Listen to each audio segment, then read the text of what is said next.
Joining me now to discuss is Cory Klippsten, CEO of Swan Bitcoin, a Bitcoin-only trading platform, and author of the upcoming book, Bitcoin, Your Bright Orange Future. Hey there, Cory. Thanks for joining us. Hi, Christine. Thank you so much for having me. So this vote from the EU Parliament really brought to the fore a conversation on environmental concerns that have to do with proof of work mining Bitcoin, as well as, currently Ether. So I wonder, perhaps you could weigh in on this debate. Yeah, absolutely. Yeah, it was touch and go there for a minute. It's been boiling toward this day for the last few weeks, and it was a nice surprise to see that it in the end didn't make it through committee, and that provision was struck from the bill. And so I think it's a good day for Europeans, and for Bitcoin. But it was a broadly. close call. So I'm wondering, it seems that there are a lot of concerns about the environmental impact of Bitcoin, but would you agree or disagree, or where do you see the industry headed? Yeah, so there are two ways to think about this. One is the first principles argument of just saying, who gets to decide what people spend their energy on? What do they use their energy for, right? Is it massive data centers that have huge carbon footprints, like for Amazon and Google, and that's okay? Is it Christmas lights, or is that okay? Is it, as you noted, tumble dryers that already use more than Bitcoin does? Or do we decide as a society that, essentially having state-free, uncontrolled money that is for the people and by the people, is that a good use of energy? And so I think it's a good thing that they stayed out of it and didn't try to legislate something that the market should justly decide. Why and then there's think... sort of oh, go ahead, sorry. Why do you think Bitcoin gets targeted for these ESG concerns above and beyond what, tumble dryers?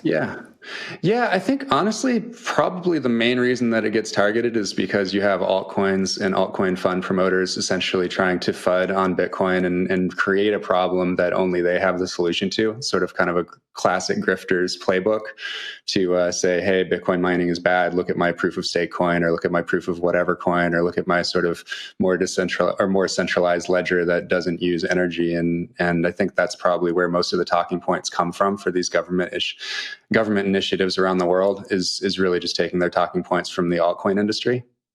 Mm-hmm.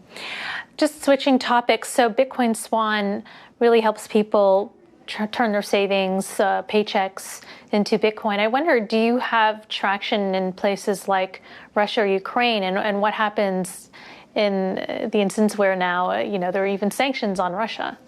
Yeah. So Swan Bitcoin, swan.com is the URL. And we are a Bitcoin-only on-ramp, and we serve over 100 countries, but we do not serve Russia or the Ukraine. So kind of clear of that conflict, but we do serve most countries around the world. What are the latest stats on Bitcoin, Swan Bitcoin, in terms of users? What proportion of savings and their paycheck is being converted to BTC? Yeah, so it's hard to say broadly what percentage. I don't know what all of our users actually get paid, and that's just one of many services that we offer as far as on-ramps. There's retirement accounts with IRAs. There's people just making large one-time purchases by wire transfer. So it would be hard to say anything specific around percentage of paycheck.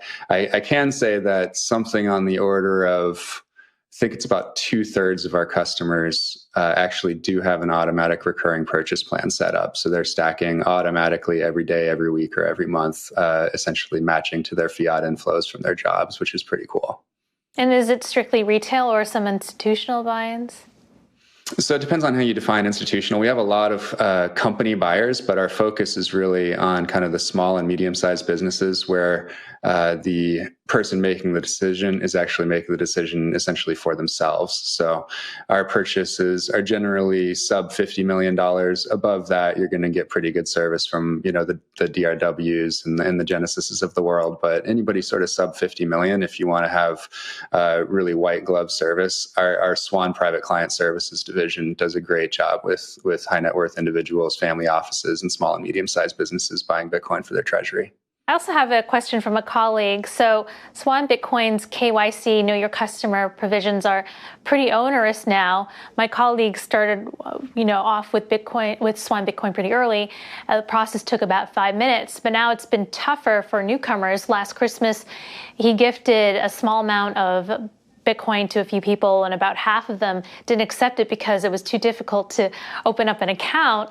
And for anything but the smallest of Bitcoin buys now, Swan makes people wait 30 days before being able to withdraw, I believe. So I understand the regulatory pressure you must be under is high, but what do you think about how things have changed versus what you envisioned when starting Swan Bitcoin? Yeah, so that's actually not true. That's false. Our average time to onboard people is actually down significantly year over year. It's very possible that people who are receiving a gift are not as adept at signing up with KYC processes, and maybe somebody that's signed up for multiple crypto exchanges is just more comfortable with the process. But yeah, almost everybody gets passed within 3 or 4 minutes, and in fact, it's decreasing significantly. We've gotten so much better at fraud detection and sort of risk scoring. Almost everybody will be able to sign up with their phone number and the last 4 of their social and be able to buy up to $5,000 of Bitcoin. That's actually going live in a month or so. So it actually is getting less and less over time. And in fact, we have by far the fastest entity onboarding. So company accounts, IRA accounts, we have by far the fastest onboarding times in the entire world at this point. It's taking under 2 days on average to sign up for entity accounts. Okay, so you don't think the regulations are too onerous in terms of KYC? I mean, I'm not in favor of KYC generally. I think it just creates data honeypots, basically, and there are other ways to detect baddies. But in as much as you have to have it because you're a U.S. operating company, as we are, I think we have basically the best flow that you could possibly have for onboarding people. Mm-hmm. And finally, want to give a preview of your book, Bitcoin, Your Bright Orange Future? Yeah, absolutely. So this was really just trying to take people from a standing start and assuming that we have a new coiner, maybe some of those gift recipients that your colleague gifted some Bitcoin to. It was actually built out of that product initially. The first draft was the 12 chapters of this book that the gift recipients received in those 12 months after they received a gift, and we've done some editing and made it into a standalone text. And yeah, I think it'll be right up there in the top 2 or 3 intros to Bitcoin that I think a lot of people will use to help orange pill their friends and family.